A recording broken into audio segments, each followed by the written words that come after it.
You are listening to a Raptors podcast, the place every week for all things Raptors. Get ready and never underestimate the heart of a champion.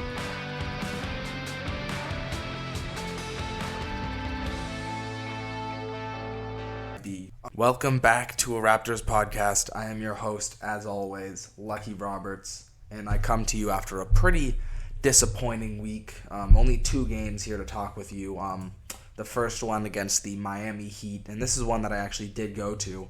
I saw in person, and it was a disappointing one to see in person because the Heat are without Tyler Hero. They're without Bam Adebayo, and so, you think the Raptors have a chance here. I mean, they're without 2 of their top, you would say, 3 scorers.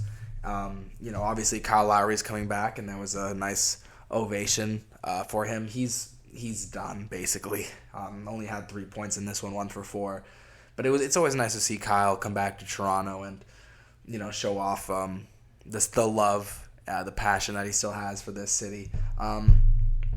And right off the bat, the Raptors didn't have it. And it's something you don't want to see, especially coming after a loss against the New York Knicks. That was pretty disappointing as well. The Raptors go down really quickly due to it was Caleb Martin. Who the hell's Cody Martin? Caleb Martin really just blitzed the Raptors there. I think he had like 20 in the first quarter, 15 in the first quarter. At one point, 6 minutes into the game, he was on track for 100. He was killing the Raptors. He had a 12 rebounds, 24-point game. He cooled down, and it was sort of picked up by Duncan Robinson, and Jimmy Butler had 19, but Jaquez, Jaime Jaquez was pretty good too. Me and my friend were talking about how he looks like a dude we were just playing with at the Y, but that's besides the point. And the whole time you're just looking around for somebody to step up for the Raptors, and me and my friend who went, we both have Scottie on our fantasy team. So the whole time we're cheering for Scottie. He was minus 25. I think it was his worst game of the season. 5 for 17, and most of his rebounds and most of his points even coming in the fourth quarter when it was dead and buried. The Raptors stuck around in this game. They went down big early and slowly fought their way back into the game, but eventually they just lost it in the fourth. They would go down by 10 and then fight back to make it to a 3-point game, and then go down by 10 again, and eventually, I apologize for those sounds in the background, but they would fight back, but it was never to establish a lead or never to take control of the game. It was always just to stay in it and have a chance, and it was purely Siakam. I mean, it was interesting because he finishes the game with 30 points, 6 assists, 4 rebounds, and it was a really great performance by him. 11-11 from the free throw line, but it's a really impressive game. And then all of a sudden, you look at, like from the stat sheet, it's a really impressive game. But you look at what was going on, and you're just, how the hell does Siakam have 20 here in this first? I think he had like 22 in the first half, and you're thinking, I don't remember him getting to 22. I feel like he was at like 12, and I guess that's the free throws, but he was really efficient in this one. OG was also pretty good. There was a stat that they pulled up where OG, in wins, he has 20 in every game that OG has 20 points or more. The Raptors have won this season. They were 4-0. They lose this one. OG had 23, 5 for 3 from 3-point range. Really great performance by him. He's contributing some assists too. I think we know what we're gonna get from OG. It's a twice a week, once a week, really great offensive performance, and then just solid defensive performance throughout the season. He's and I know I'm biased, but I think he's one of the best defenders in the NBA. Could be the best. There's going to be Aaron Nesmith people after watching that game against the Bucks, but we'll have to see how it goes. But it was just not. It was just a bad performance, other than Siakam, OG, and Gary. But Gary was purely offensive brilliance. He had just these tough shots that he continues to hit. Not at I say it's a good game for Gary. He had 15 points, but for Gary's in the past performances, 15 would be just your average Sunday. But that's a great performance for him. He was one of the only players in plus minutes for the Raptors. Otto Porter actually leads in plus minus, but just the Raptors just let themselves be dominated by these players who aren't these insane offensive players. Orlando Robinson had 15. He was hitting threes left and right. He was impressive in this game, plus 27. Duncan Robinson also hitting he was heaving a lot of threes, and he hit 3 out of 10, but he was also, making the right cuts. He had 7 assists, 6 rebounds, which is not something that you would see from his game. No turnovers. Really, really great stuff. And it was just no response from a Raptors team that when the Heat don't have 2 of their top 3 players offensively, you were expecting the Raptors to be in a game against the Heat. And they were, but they weren't. And you're looking at Scottie Barnes, and you're looking at Podol, and you're looking at Schroeder, who down the stretch continued to take these. They're fine, I guess, but it's like, this is what you're going to with 2 minutes left? You're going to a finger roll off balance in the paint from Dennis Schroeder? I mean, no. You want Scottie Barnes, who was heating up. You want Siakam, who has 30 points in this game. You want even OG if you're looking for somebody else. He's, probably 5th of players you want taking a shot. And he just did it over and over again. And that's when the Raptors lost their grip and their hold in this match. And it was disappointing to say the least. And it was, it was one you would like to have, especially knowing what happened against the Hornets. But all of a sudden, at the end of this week, you blink and the Raptors are 9-13, and you look around the East. It's just, are the Raptors really going to be a force? And I don't think anybody was expecting them to be a force, and you can see that with the crowd, especially. But the Raptors are, exactly where the Bulls are, and we're 9-13, they're 9-14, and we're down, basically to the bottom of this Eastern, play-in maybe. And we're the worst team in that group, and that's a group you don't want to be the worst team, and it's a group you don't want to be in. We're directionless, and Masai and Bobby continue to have the direction be directionless, and I don't think that's feasible when you're betting on yourself to such a degree where you have to make the right decision every single time, and they continue to not. Looking back, the Podol trade in this Miami Heat game, he was disgusting. He was not good at all. He had 2 points, 6 rebounds, but they kept getting offensive rebounds. Orlando Robinson had 3, Cody Martin with a couple, and you just think, man, the Raptors, he's not doing anything, especially offensively, and I don't think he's more of a Nick Nurse style center than Darko Rajakovic style center, and it's something you can see, and he's just not being used to the best of his capabilities, and I don't think he is worth giving up the pick that we're going to give up for him, which is going to be in the top 10, unless we really, really start to bottom out and tank here. And, if we're going to do that, we're going to have to start now. And we basically have started now, but I don't think we're going to tank. And I've had this conversation a lot on the pod, but it's just something that ticks me off a lot to see. And just going into the Hornets game, this one was sort of a reflection of the Heat game, but it was even worse.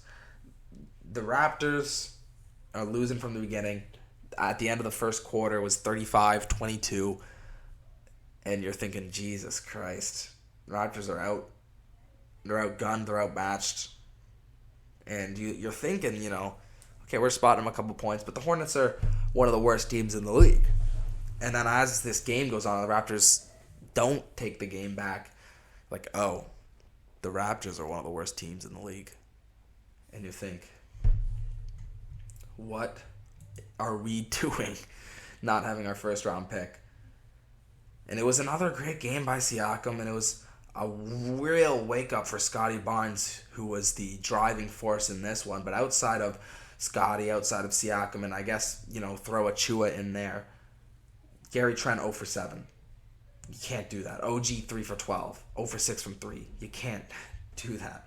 Schroeder, once again, 3 for 10. 0 for 4 from 3. Schroeder he's a worse Fred VanVleet, and we didn't want a Fred VanVleet. We didn't want to pay. I guess we didn't want to pay a Fred VanVleet, but he's just a way worse Fred VanVleet replacement level. He just takes these tough shots, and he's not able to hit them, and then he doesn't give you the same effort on defense, and he doesn't give you the same leadership, and he doesn't give you the same passing. He's just replacement level. And we are all hoping for more, especially after the hot start he had. And his performance in the World Cup. But Schroeder is just not being it for the Raptors. He's exactly the type of player you want to bottom out with. But once again, disappointing from Podol. He's -7, ±. Scottie Barnes is the one I want to talk about, though, because he was the only reason I was watching this Hornets game. He's the only reason I get excited to watch Raptors games, and I get excited because it's my team no matter what, and that's sort of that. But outside of the fact that it's my team, I stay loyal. I'm going to watch them. I'm going to root for them no matter what. The only real drive I have to watch this team is Scottie Barnes. And in this game, he was special. He really was, and I was, tweeting all about how, imagine if they took Jalen Suggs. If the Raptors took Jalen Suggs, and I will say, I was one of the people who was, and I don't think I'm the only person, who was expecting the Raptors to take Jalen Suggs in that 2021 draft. And I was a little surprised when they took Scottie Barnes. And obviously I'd heard rumblings about how Scottie was in consideration to be drafted fourth and how great of a passer he was and the work ethic and all that sort of stuff. But I was still expecting it to be a top 4 type of draft, and I thought that Raptors were going to take Jalen Suggs, and I was a little surprised. And he is so much better than Jalen Suggs, and he is the only reason this Raptors team is redeemable. Siakam is Siakam, right? He's not doing anything you haven't seen before, not doing something that you haven't expected of him. And he's a good player, but outside of him, Scottie, OG, there's nothing.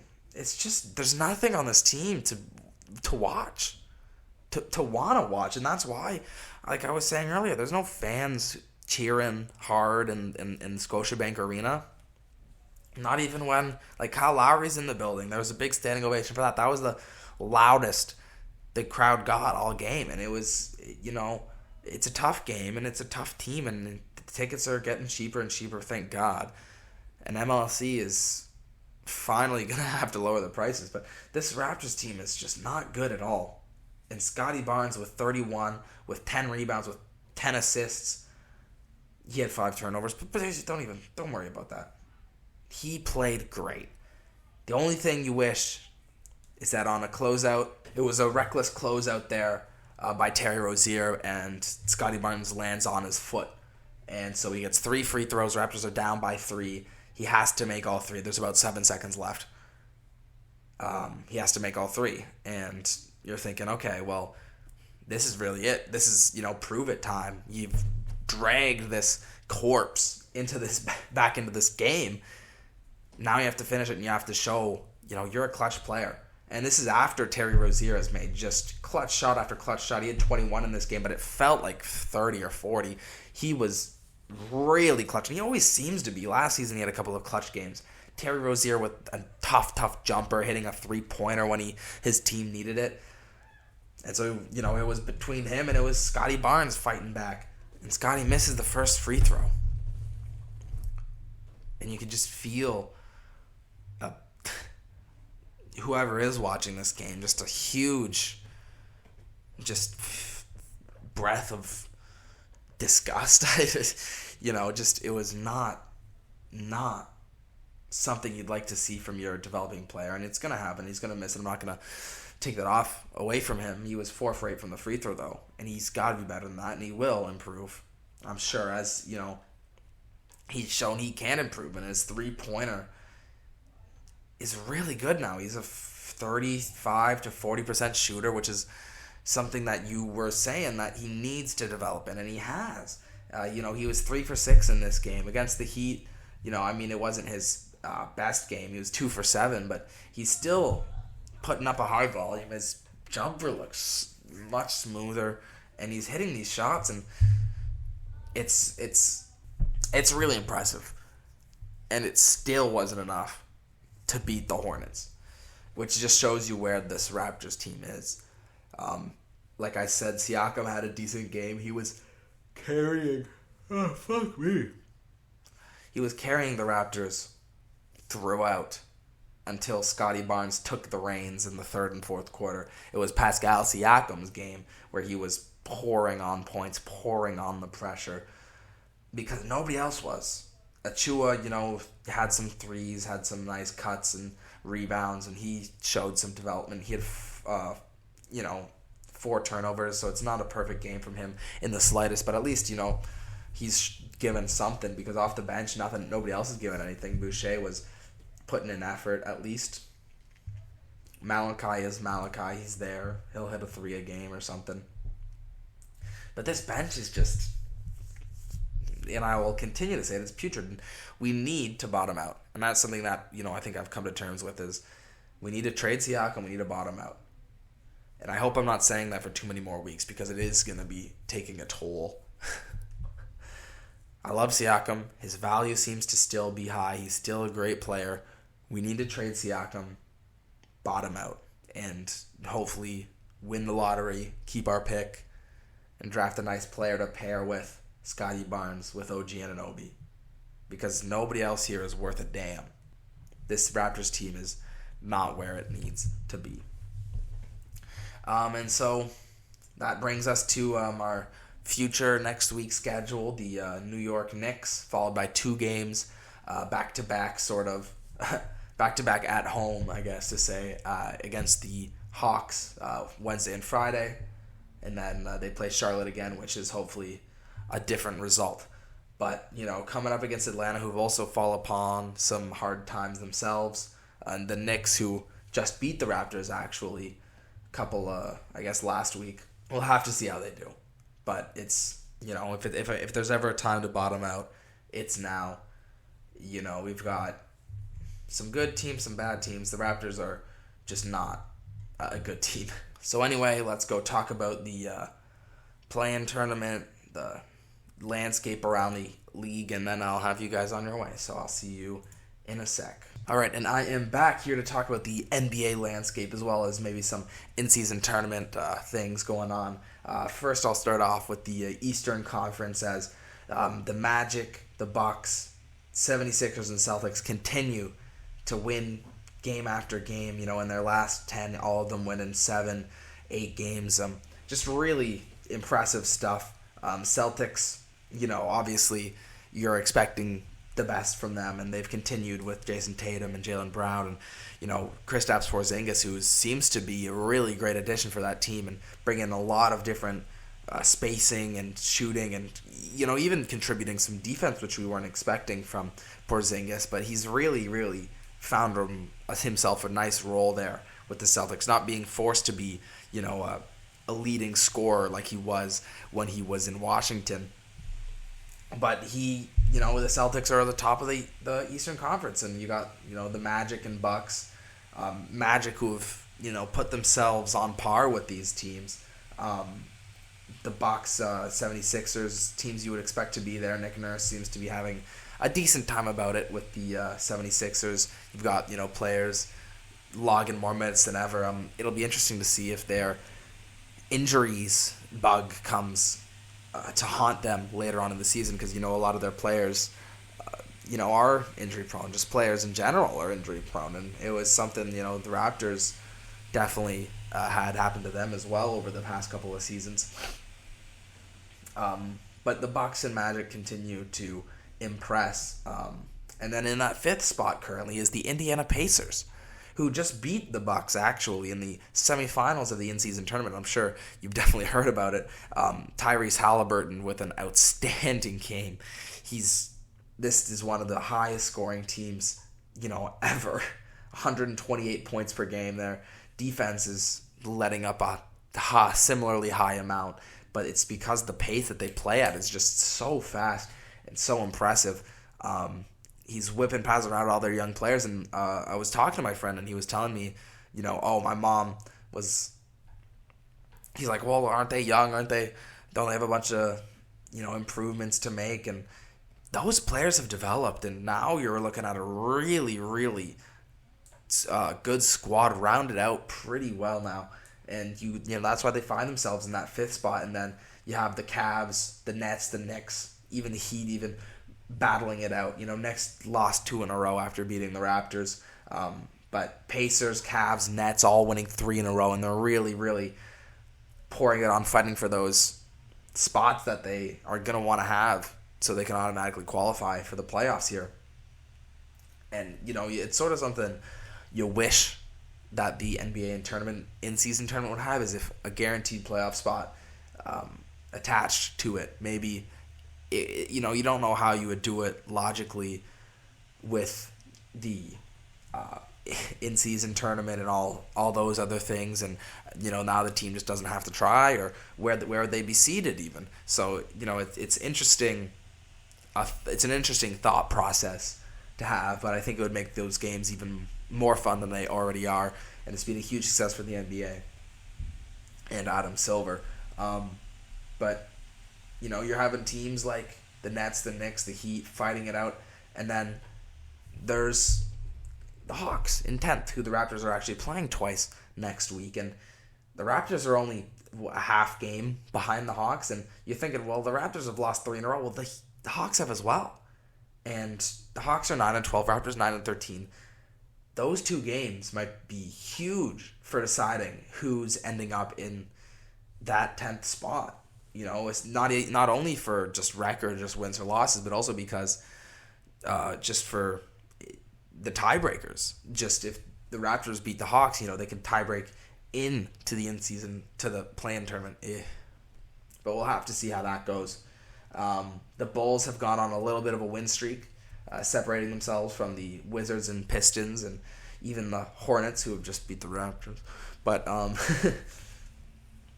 4-game win streak by the Chicago Bulls, and they're trying to keep their hopes alive.